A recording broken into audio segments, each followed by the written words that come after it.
गोनोखोआरि मुगाजों बाथौआरि लाइमोन बिथांमोननो गोग्गो सोलोंथाइ आरो जिउ राहा दानायनि बिथिङाव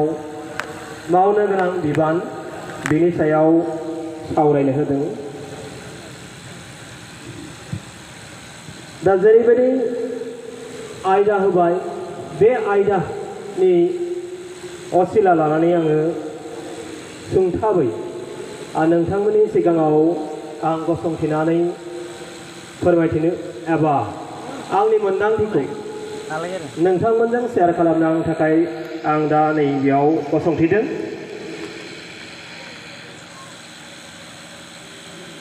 जे नुजाथिफैनाय गासै बाथौ थान्दैयारि नोंथांमोन, बाथौ सिबियारि लाइमोन नोंथांमोन, फरायसा नोंथांमोन, जे जों मोनथिगौ बाथौ धोरोमनि माखासे जारिमिन हयथ' नोंथांमोननि गोसोआव दङ जे जोंनि बाथौ धोरोमा गोदोआव मामोन आरो दा माबायदि जाखो बेखौ नोंथांमोना बयबो मिन्थिसिगौ। दा बेखौ आङो गुवारै बुंनो सानाखै। जों मिन्थिगौ मोनसे समाव जोंनि बाथौ धोरोमनि जा आसारखान्थि बे आसारखान्थिया गुलाय गुजायमोन। नाथाय जेब्लानो बाथौ धोरोमखौ फोसाबनाय लामायाव जोङो लाबोनो हादोंमोन अब्लानिफ्राय जोंनि बाथौ आसारनि बाथौ धोरोमारि आसारनि जा महर मुस्रि बे महर मुस्रिया जोबोद साबना हामना जाबोदों। आरो बे साबना हामना जाबोनायजों लोगोसेनो जोंनि न'खर, जोंनि समाज गासैबो गाननाय जोमनाय हारिमुनि महर मुस्रि समायना जाबोदों। आरो बे समायना जाबोनाय महर मुस्रिखौनो जोङो लाखिनो थाखाय जोंनि लाइमोनफोरा मावनो गोनां गोबां खामानि। दा बेफोर खामानिखौ जोङो सम सम बेबायदिनो सावरायजोथुम थङै थङै सावरायबोबाय थादों। सावरायनायल' जादों, नाथाय जोंनि गेजेराव जों एबा बाथौआरि लाइमोनफोरनि गेजेराव जेसेबांखिनि कनसियासनेस, जेसेबांखिनि सांग्रांथि, बे सांग्रांथिखौ जोङो मोनजोबनो हायाखै। जाउनाव जोंनि बाथौ धोरोमनि जा फोसाबनाय आब्रुथि, बे फोसाबनाय आब्रुथिखौ जेरैबायदि बांहोलांनो एबा जौगाहोलांनो जों नाजाबोदोंमोन, बे नाजाबोनायावबो जोङो सम सम फेलें जाबोनाय बायदिबो जों नुनो मोनो। मोनसे समाव जोंनि गेजेराव जेरैबायदि जोङो सांग्रांथि लाबोदोंमोन, बे सांग्रांथिया मोनसे समाव आरोबाव थाद'दों। आरो बे थाद'नायखौ जों गावनो खालामदों। जोंनि सांग्रांथिया मोनसे समाव गैया जादों। जानो हागौ बेयो मोनसे माखासे समाजारि राजखान्थियारि बिथिंनि थाखाय एबा जोंनि समाजनि जौगानायनि माखासे खामानिनि बेले बेजेनि थाखाय हयथ' बे जोंनि धोरोमारि समाजखान्थिनि जा सांग्रांथि लाबोनाय लाइमोनफोरनि गेजेराव बियो एसेबाबो मोनसे समाव थाद'नो गोनां जादों। नाथाय जोंहा दा बुंनो गोनां बा थाद'नो गोनां एबा जोङो थाद'नो थाखाय जोंहा जेबो जाहोन गैया। जों जेरैबायदि सानदों, जेरैबायदि मावनो आखायाव लाबोदों, जे जोंनि बाथौआरि लाइमोनफ्रा जेरैबायदि जौगालांनांगौ, बे जौगानाय हाबाफारिखौ जों आरोबाव फिन जों लाफिननायासो जोंनि मावनांगौ खामानि। बेनिखायनो जै समाव जोंनि दुलाराय बर' फरायसा खौसे आफादा गोग्गो सोलोंथाइ दानाय बे मिशन, बेफोर मिशनखौबो लाबोनाय लोगो लोगो दुलाराय बर' माहारियावनो बे मोनसे सोलोंथाइनि दोहौ, बे दोहौआ फैदों। फैनाय लोगो लोगो जोंनि लाइमोनफोरनि गेजेरावबो बे दोहौआ हाबदों। जायनि जाहोनाव जोंनि न'खरफ्रोमनिबो गथ' गथायनि महर मुस्रि, फरायनाय, सोलोंथाइ लानाय बियो जोबोद गोजौआव दावगाबोदों दावगाबोआखै आं बुंनो थाङाखै सम सम जोंनि गेजेराव थाद'नाय जायो नाथाय बे थाद'नायखौ जोङो थाद'नाय बायदि जोङो बेखौ थाथ'आलासिनो जोंनि जा स्पिरिट जोंनि फरायनायनि जा दोहौ जा जोंनि सोलोंथाइनि जा दोहौ बे दोहौखौ जोङो माब्लाबाबो थाद'होआलासिनो जोङो आवगायहोनांगौ आरो फैयै फैयै जों ओरैबायदि मोनसे समाव सफैबावबाय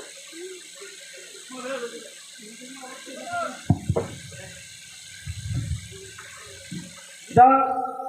गोनोखोआरि मुगा होनना बुंदों बे गोनोखोआरि मुगाया दिनैनिल' मुगा नङा जोङो मोनबोगासिनो दं गोनोखोआरि मुगा बादायनायनि मुगा जों होनबोगासिनो दङ नाथाय बे बादायनायनि मुगायाव एबा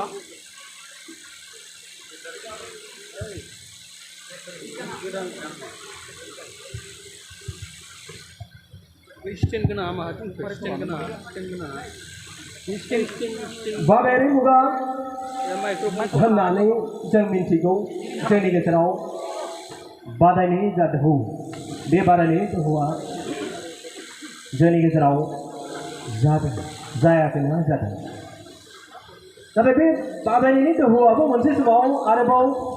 जोंहा थाद'दों नाथाय बे थाद'नायखौ जोङो सिगांनि थाद'नायखौ जोङो बे थाद'नायखौ जोङो थाद'नानै जोङो आरामै थाबाय थायोब्ला जानाय नङा दा फैयै फैयै आरोबाव जोङो गोनोखोआरि मुगानिनो ओरैबायदि माखासे गोदान मुगासिम जेराव जोङो कम्पिउटार मुगा होननानै बुङो कम्पिउटार मुगा जास्ट कम्पिउटार नाथाय बे कम्पिउटारानो बेसेबांबा आरोबाव गोजौ थाखोआव दावगाबावबाय आरो बे कम्पिउटार मुगाखौनो दिनै आर्टिफिशियेल इन्टेलिजेन्सआव जोङो खोख्लैबाय आर्टिफिशियेल इन्टेलिजेन्स AI बे AIनि सम बे AIनि समाव जोङो नाय जोंनि न'खराव बा जोंनि सोलोंथायाव जोंनि आखायाव बयनियावबो स्मार्टफन दङ एन्ड्रइड मबाइल दङ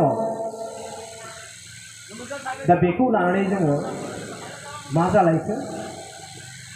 आरोबाव मोनसे थाद'नाय जोंनि गेजेराव फैलायबाय नाथाय आं सानो बे थाद'नायखौबो जोङो आरोबाव थाद'आलासिनो बे एन्ड्रइड मबाइल बे आर्टिफिशियेल इन्टेलिजेन्सनि जे सम बे समाव जोङो बे एन्ड्रइड मबाइलखौ लानानै बे आइफनखौ लानानै जोङो दावगानोसो जोङो एबा जोंनि गेजेराव कम्पिटिसन खालामनोसो जोङो आवगायबोनांगौ सोरबाया बेनि सायाव जे इउटिलाइजेसन बाहायनाय बे बाहायनायनि सायावसो सोनारदों दा फरायसाफोरनियाव सोरनियाव गैया गासैनियाव दं जोङो सोरबा बाथौआरि सोरबा गुबुन धोरोमारि बा जोंनि हारि बा गुबुन माहारि दा गुबुन माहारिनि फरायसाफोरा बोरैहाय एसेबां मोजां मार्क लानानै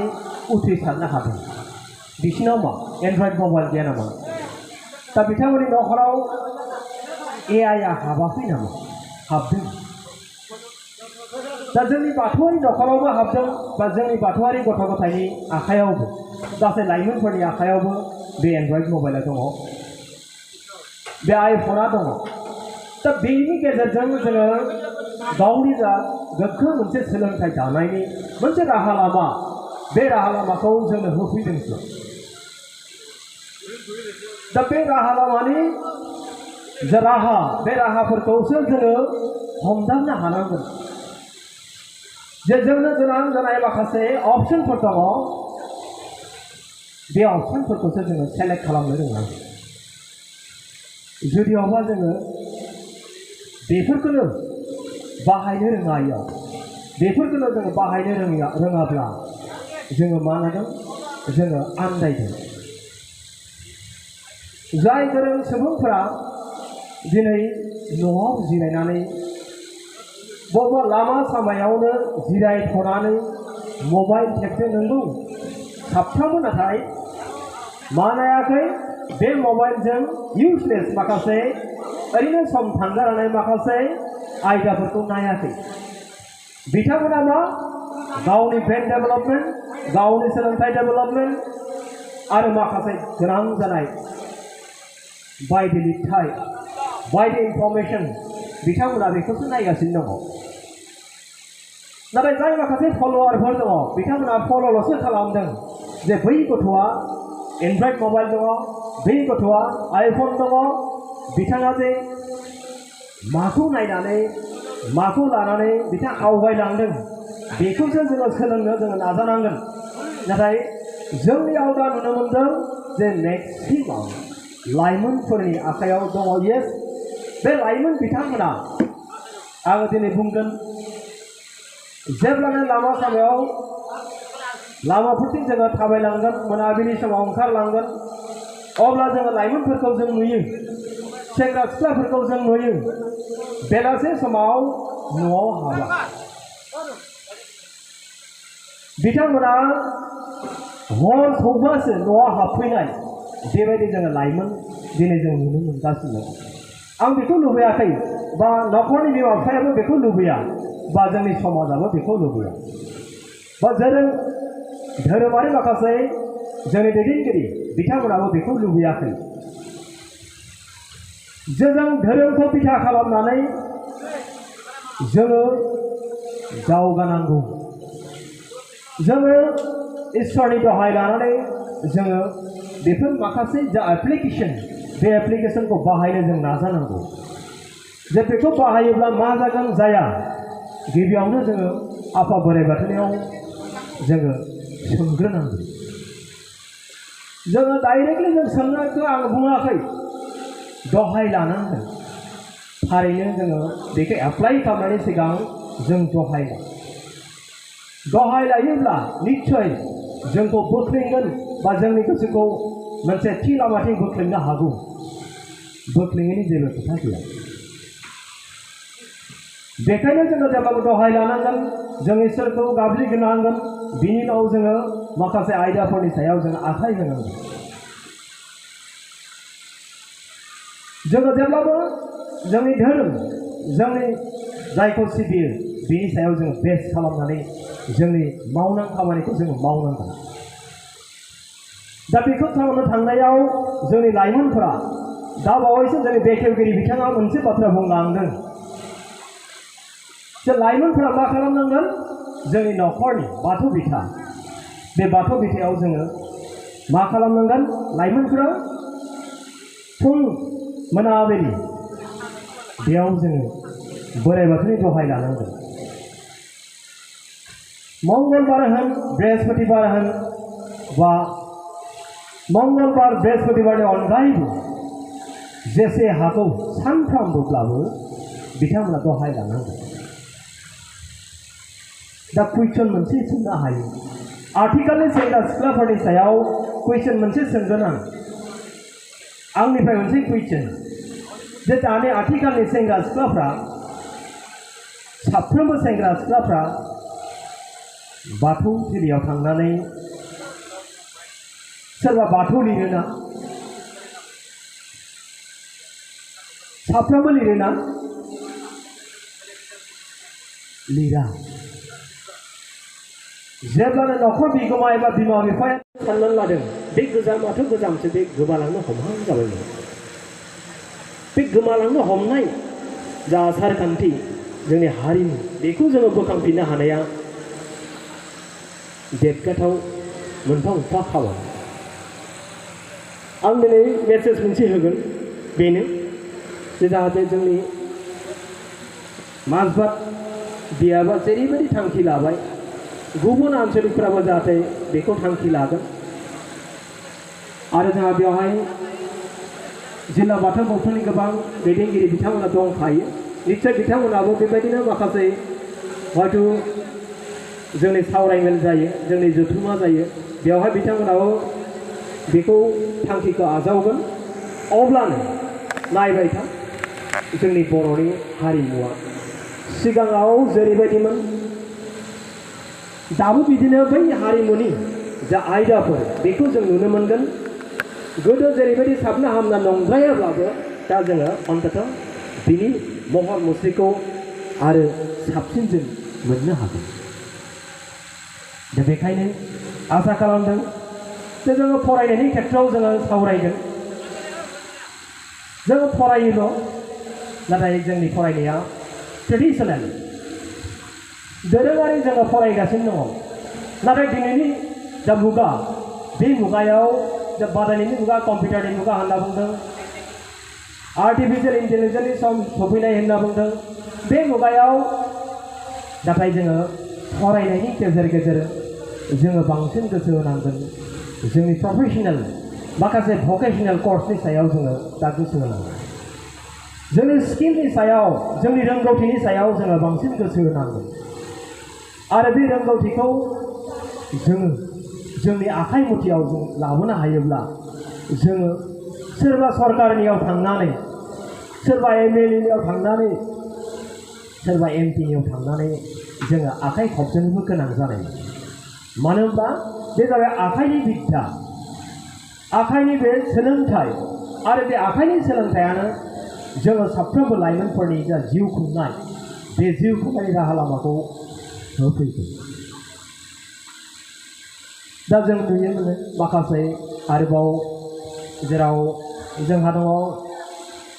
रियेलिटि श'। गोबां लाइमोनफ्रा हयতো रियेलिटि श'खौ नायो आरो नाया बेखौ आं बुंनो हालिया, नाथाय गार्जेनफोर नायो। लाइमोनफोरासो खम नायो दानिया रियेलिटि श'खौ। डांस इंडिया डांस दं, सारेगामापा दं, इंडियन आइडल दङ, गॉट टैलेंट दङ, कौन बनेगा करोड़पति दङ। दा बेफोरबायदि जा रियेलिटि श', बे रियेलिटि श'खौ जेब्लानो जाय गथ'फोरा मोजां गोसो होनानै नायगोन अब्ला बे गथ'फोरनियाव जुदि हाबगोन, बे गथ'फोरनि कम्पिटिशन, बे गथ'फोरनि नाजानाय, बे नाजानाया ओरैबायदि बांलांगोन इयुनाव निश्चय बे गथ'आ बा बै गथ'फ्रा साफा साफा गावखौ फसंनायाव मदद खालामगोन। दा बे रियेलिटि श'नि गेजेरजों जों ओरैबायदि गथ'फोर नुयो जाय गथ'फोरा न'खराव मोजाङै हराव उन्दुनो थाखायनो बिसना गंसे गैया, अखा बांखानि थाखाय रैखा मोननो थाखाय मोजां न' बां गैया, आरो ओरैबायदि गोथौ माखासे जायगानि जेराव थांलाय फैलाय खालामनो थाखाय लामा गैया। बेफोरबायदि जायगानिफ्राय ओंखारबोनाय माखासे गथ'फोर जों नुनो मोनो, जाय गथ'फोरनि मेन्टेलिटि, दा बिथांमोननि जा नाजानाय, बे नाजानाया ओरैबायदि जे आङो माबा मोनसे खालामथारनांगोन। आरो बे खालामनाया सोरनि थाखाय? आंनि आइ आफानि थाखाय। मानो होनना बुङोब्ला आइ आफा नङाब्ला आं दिनै बे बुहुमाव जोनोम मोननाय नङामोन, बे बुहुम बिखाखौनो आङो नुनाय नङामोन, बेनि गुदुं गुसु आं जेबो मोनथि मोननाय नङामोन। दा बेखायनो बिथांमोन उन्दै उन्दै गथ'फ्रा जेरैबायदि बाथ्रा बुङो, बे बाथ्रा बुंनायखौ खोनायोब्ला निश्चय जोंनि गथ'फ्राबो सोलोंगोन। ओरैबायदि बाथ्रा बुंगोन जे जोङो जोंनि गेजेराव, लाइमोनफोरनि गेजेराव ओरैबायदि नुदों जे बिमा बिफाखौनो मानिलिया, बेबायदि जानाय जों नुनो मोनो। फोरोंगिरियाथ' बादानो हो आरो गावनि देरसिनफोराथ' बादानो हो, गावनि बिमा बिफाखौ अनसायनाय बेबायदि गोथौ गोसोनि गथ'फोरखौ जोङो दिनै खम नुनो मोनो। आं बेयाव थानाय गथ'फोरखौ बुङाखै, दङ साफा सानै थानो हागौ। आङो लुबैयो जे बेवहाय थानाय साफ्रोमबो गथ'फ्रा जाहाथे बिमा बिफाखौ सिबियो, बिमा बिफानि मान सन्मान रैखा खालामनो थाखाय, बिमा बिफानि थाखाय माबा मोनसे आरजिनानै होलांनो हायो। आं दाखालिसो मोनसे एग्जाम्पल होनो, आंनि गामिनिनोमोन बिथाङा, दा एसे गोजानाव दंहैयो, बेयावनो फरायदोंमोन। आरो बे सुबुंनि थाखायनो आंनि फरायनाया मोजां जादोंमोन मोनसे समाव आंनि न' खाथियावनोमोन बिथांनि न'आ ओरैबायदि फरायो जे सावन होनानै फरायो आंबो थानो हायामोन बिथाङा जे समाव सिखारो आंबो लोगो लोगो आंबो सिखारफायोमोन अब्ला बिथांनि फरायनाया जोबोद मोजांखा आरो बिथांनि फरायनाया आंनाव गोहोम खोख्लैदों आरो बे गोहोम आरो आंखौ दिनै नोंथांमोननि सिगाङाव लानानै फैदों आरो बिथाङानो दाखालि मोनसे मेसेज होदों फेसबुकआव जे आंनि फिसाज्ला गिदिरा दिनै बिमा बिफानो गावनि आरजिनायनिफ्राय गंसे कार बायनानै होदों बेखौ मेसेज होबाय आं ओरैबायदि सारप्राइज बिथांखौ नुनाय लोगो लोगो आं आसरित मोजां मोनदों जे थारैनो नंगौ बिथाङा थारैनो गावनि गथ' गथायखौ मोजां खालामनो हामारदों जाउनाव बिनि गथ'आ बिमा बिफानो बेबायदि गिफ्ट होलायनो हादों गावनि इनकामनिफ्राय गंसे ओरैबायदि दामि बे 10 लाखनिफ्रायबो 12 लाखनि गारि बेखौ बायना होदों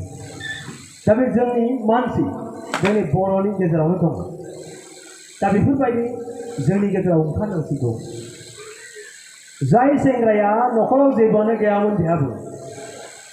बियो बेसेबांबा बेबायदि गथ' जोनोम होनानै गथ'निफ्राय बेबायदि गिफ्ट मोनफिनलायनाया बिथांनि थाखाय जोबोद भाग्यवान दा जों गासै लाइमोनफोराबो जाहाथे मोनसे थांखि लायो मोजां मोनसे थांखि नाथाय आं बेखौ लुबैयाखै दाखालि बावैसो जानाय एग्जाम्पलखौनो होलांनोसै आङो दाखालि बावैसो जोंहा रौतायाव मोनसे जाथाय जालांदों बे जाथाया जाहैबाय लाइमोनफोरनि गेजेराव मोनसे गाज्रि मोनसे गोहोम बे गोहोमा गोग्लैदों बेनो जाहैबाय मा भां सोबनाय बे भां सोबनाया माब्ला जाखो भांखौ लायनो मानो सोबदों होनना बुङोब्ला बेखौ सार्च खालामनायाव बुंबाय जाहैबाय मानो आइ आफानियाव आङो माबा मोनसे बिदोंमोन बेखौ आं मोनाखै मोनैनि जाहोनाव बे भांखौ सोबो जाहैबाय दा भां सोबै सोबै बे एडिक्टेड जाबाय एडिक्टेड जानाय लोगो लोगो बै सेंग्राया बै सिख्लाया न'खराव दुम बेखार खालामबाय न'खरनि बेराफोरखौ सौख्लाय सौसि खालामो दानला दानसि खालामो दरजा खिरखि मोजां थालिया बेबायदि न'खर जों नुबोनाय दाबो सोलिगासिनो दङ सोरनिबा न'खराव दंबावो होनना बुङो दा बेबायदि जाहाथे आबहावाया नैबे माजबाट समस्यायाव बे माजबाट बियाबाव जाहाथे दाफैथों बियो फैनाय लोगो लोगो मा जानो हागौ जोंनि जा बिमा बिफानि जा थांखि जा हास्थायनाय बे हास्थायनाया गासैबो फैनानै थांदों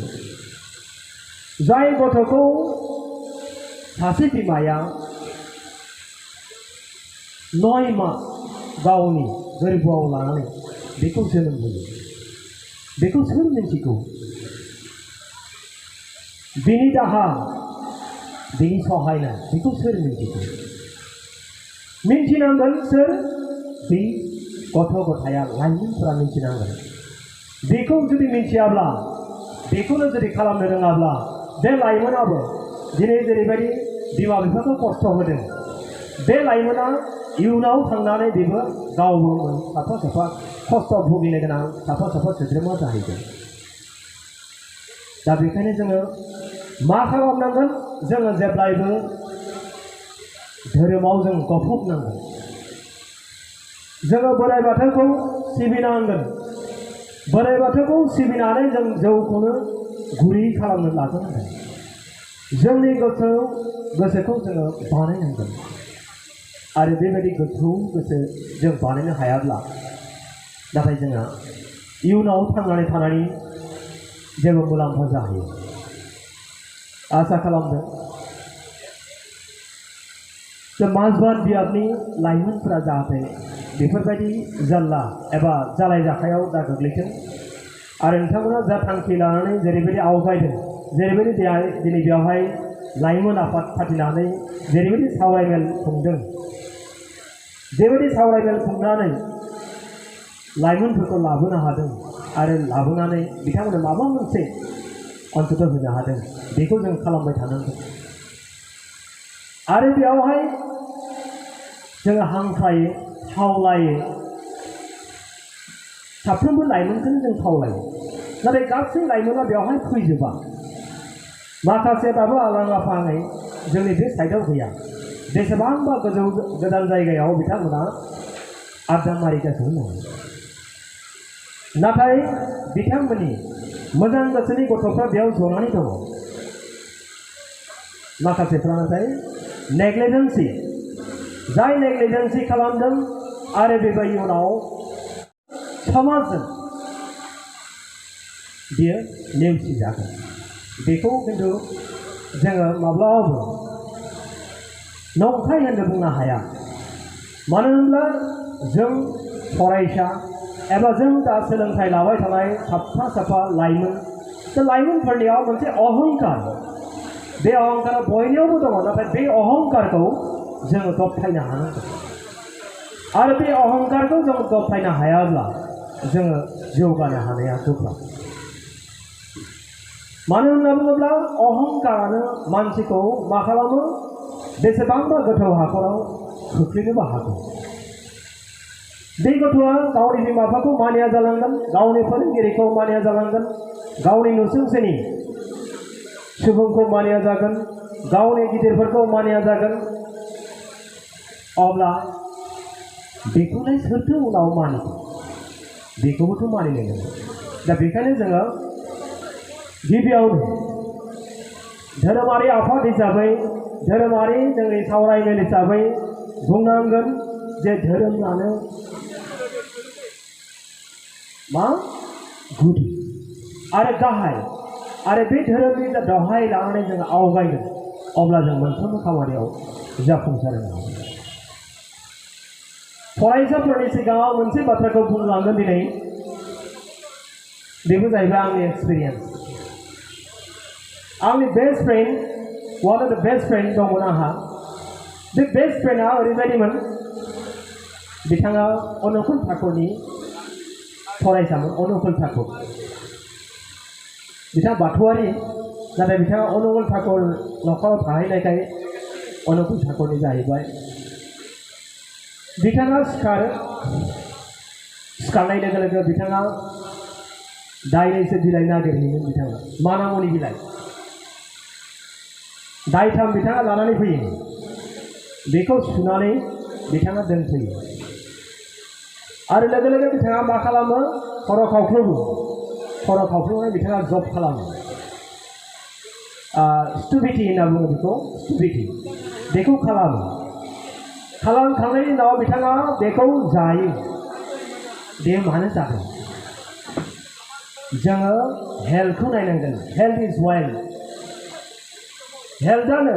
जोंनि देहायानो जोंनि सावस्रियानो जोंनि सम्पद बेखौ जोङो साफ्रोमबो लाइमोनफ्रा जों मिथिनांगोन आरो बिथाङा मा खालामदों लोगो लोगोनो फरायनायाव जबाय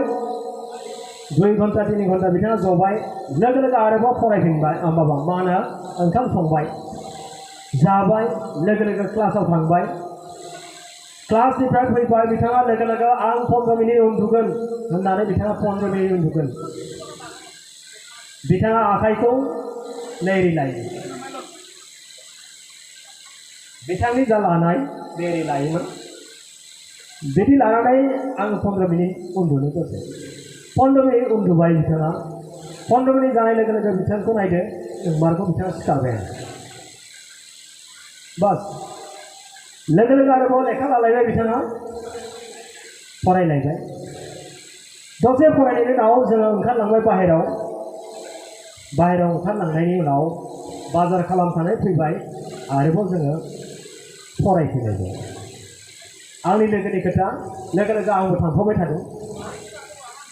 सल'आ बिब्दि आरो आंबो थांफागासिनो दङ उन बिथांनि उन दं आरो दसे उनाव ओंखाम संलायबाय जालायबाय जाखांनायनि उनाव आरोबाव फिन फरायलायबाय फरायै फरायै बिथाङा फरायबाय जेनेबा आं बिथांनि सेर सेर दङ बिथाङा मा खालामखो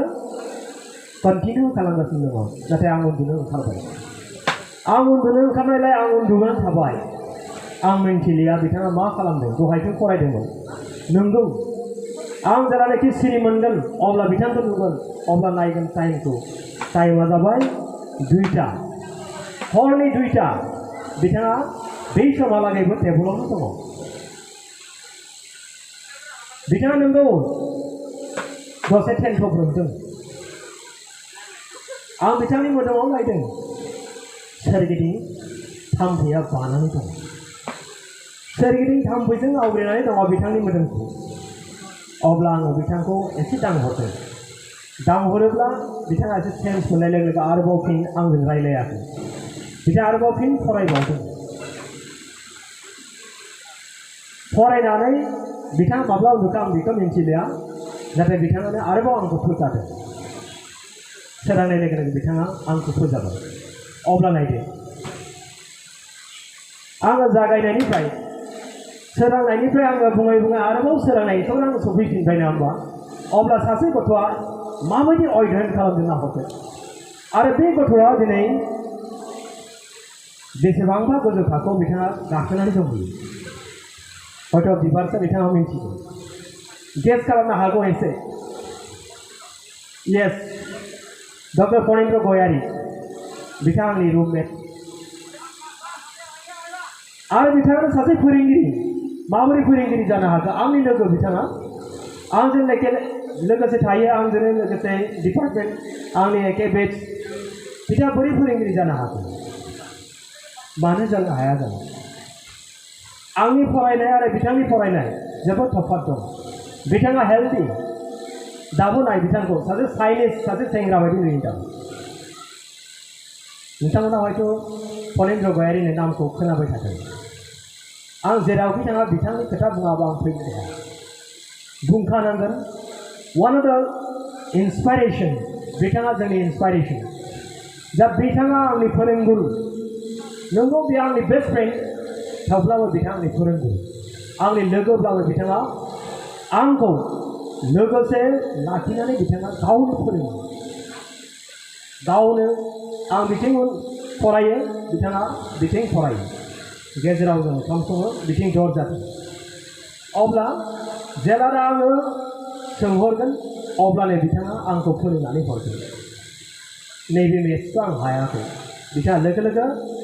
उनथिंजाय नाहरनानै बिथाङा लोगो लोगो मा खालामगोन सल्भ खालामनो हायो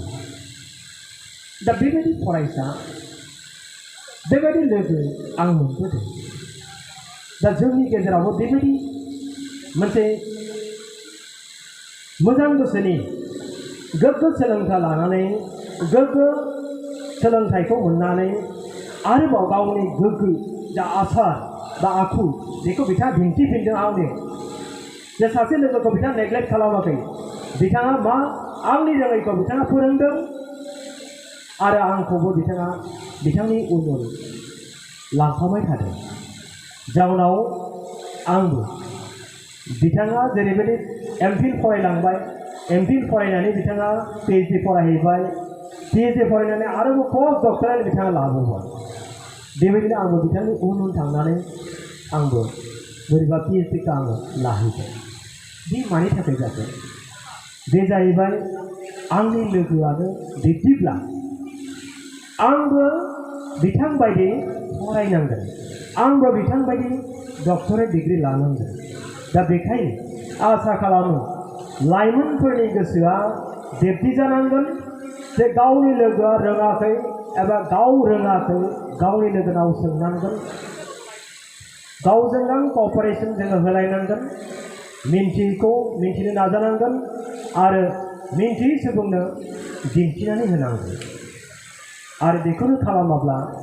जोङो नाथाय मा खालामगोन जों आन्दायहैगोन जोंनि साननाय जोंनि लुबैनाय बेखौबो जोङो मोनजोबहैयाबो जानो दा आसा खालामदों जे दिनै जेरैबायदि नोंथांमोननि गेजेराव मोनसे आयदा होनानै गोनोखोआरि मुगाजों बाथौआरि लाइमोन बिथांमोननो गोग्गो सोलोंथाइ आरो जिउ राहा दानायनि बिथिङाव मावनो गोनां बिबान बे बिबाननि सायाव आंखौ बुंनो होदोंमोन नाथाय एसेबाबो आङो साइड दाननानै आङो बुंलांनो गोनां जाबाय बेयाव लिरनाय महर गैया जाउनाव आंनि बुंनायाबो एसे साइड दानदों नाथाय बिनि गेजेर गेजेरनो आङो थांगासिनो दङ बेखौबो आङो नोजोर बोलांदों मानो होनब्ला इयुननि गथ'फोरा बुजिनांगोन दानि सोलोंबाय थानाय गथ'फ्राबो बुजिनांगोन जे जाय सोलोंथाइखौ आं लागासिनो दङ बा गासै लाइमोनफोरा लागासिनो दङ बे सोलोंथाइया सोरनि थाखाय लादों बे सोलोंथाइया जाहैबाय गावनि थाखाय जाय सोलोंथाइखौनो जाय लाइमोना दिनै लागासिनो दङ बे सोलोंथाइया रावनिबो थाखाय नङा बे गावनि थाखाय आरो बे गावखौ दाग्रोनांगोन गावखौ दानायनि उनाव बिथाङा न'खरनि गथ' गथाय बा उन्दैफोरखौ गावनि बिमा बिफा रोङैफोरखौ फोरोंलांगोन आरो मोनसे कुइसन लाइमोनफोरनियाव मोनसे ओरैबायदि शक्ति थानांगोन बे शक्तियानो जाहैबाय जाय न'खराव बिमा बिफाया समाज बेरेखा एबा लोंनाय जानायावल' दुम दाखालावल' नांथाबनानै थायो बेबायदि न'खरनि गथ' गथाय एबा लाइमोनफोरा जिहेतु सोलोंथाइ लाबाय बिमा बिफाया जेबो सोलोंथाइ गैयामोन बा मोजाङै सोलोंथाइ लाजोबनो हायाखै बे सोलोंथाइ लानो हानाय लाइमोनफोरा बे बिमा बिफाखौ मोजां लामाथिं लाबोनो हानायाबो बे मोनसे लाइमोनफोरनि मावनांगौ खामानि आरो बेखौनो जुदि जों खामानिखौ मावनो हायाब्ला बे बिमा बिफाखौ जोङो फोसाबनो हायाब्ला जोंनि देरसिना बे गाज्रि लामा लादों होननानै जों बिसोरखौ होबथानो जोङो आवगायाब्ला नाथाय मा जाहैनो हागौ बिथांमोना जेरैबायदि आन्दायलांबाय इयुनाव आरोबाव हयथ' आंबो बिथांमोननि उनसो खारफानो हागौ जानो हागौ बेखायनो जोङो गिबियाव जोंनि मेन्टेलिटिया जेसेबांखिनि सौहैयो एसेबांखिनि जोङो बै बिमा बिफाखौ बै गिदिरफोरखौ जोङो बादा होनो जोङो सोलोंनाया मोजां बेबो जोंनि मावनांगौ खामानि लाइमोनफ्रानो बेखौ मावनांगौ अब्लासो जोंनि जे थांखि बे थांखिया जाफुंगोन आरो जों न'खरखौबो जों फोसाबनो हागोन आइ आफाया जेरैबायदिमोन बे गोथौ हाखराव गोग्लैनानै थांनो नाजानाय बे आइ आफाखौबो जोङो मोजां जायगायाव जोङो दैखांनानै गोजोन मोनसे संसाराव जों लाबोफिननो हागोन दा बेखायनो आसा खालामदों दा लाइमोनफ्रा जेरैबायदि बेवहाय थानानै खोनासंबाय आसा खालामदों बिथांमोननियाव माबाफोर जेंनाफोर दङब्ला आरो जेंनाफोरखौ नाथाय खिन्थानानै लालायनाया मोजां गाव गावनि जेंना माबा मोनसे दङब्ला गावनि लोगोनो खिन्थानांगोन नङाब्ला गावनि गिदिरनो खिन्थानांगोन आरो बे जेंनाखौनो जोङो जेंना होननानै सानबाय थानानै जों रावनोबो फोरमायाब्ला नाथाय बे जेंनाया जेंनायैनो थाबाय थागोन आरो गावनि गोसोआल' गुद गुद मोनबाय थानानै उनाव जा गाव सानदोंमोन आं मोजां जागौमोन नाथाय बै मोजां जाहैगोन होननाय बे बाथ्रायाबो जाफुंहैनाय नङा दा बेखायनो आसा खालामदों माबाफोर जेंनाफोर दङब्लाबो बेखौ जोङो खिन्थानो लानांगोन बुंनो थाङोब्ला आइजोफोरनियाव बहुद थायो जेंनाया माखासे गथ'फोरा बुंनो हायियाव बिदिनो थालाङो बुंनानै लानांगोन हौवासाफोराबो बिदिनो दङ हौवासाफोरनियावबो जेंना गैया नङा दङ बेखौबो गिदिरफोरनाव नङाबा गावनि बिमा बिफानाव खिन्थानो लानांगोन अब्ला बे जेंनाखौ जोङो सुस्रांनो हागोन दा आङो बांद्राय बुंलिया बेवहाय जेरैबायदि आयदा होनानै बिथांमोना आंनो जा खाबुखौ होदोंमोन बे खाबुसिम आं हयथ' फैजोबासै दा बेखायनो आं निमाहा बिबाय दा इयुनाव सम मोनोब्ला बिनि सायाव सावरायनायाव आङो आवगायगोन आरो आसा खालामगोन जे जोंनि माजबादिया बाथौ गौथुमनि सिङाव थानाय साफ्रोमबो लाइमोनफोरा जेरैबायदि थांखि लानानै आवगायबाय गावनि हारिमुखौ फोजाखांनो गावनि धोरोमखौ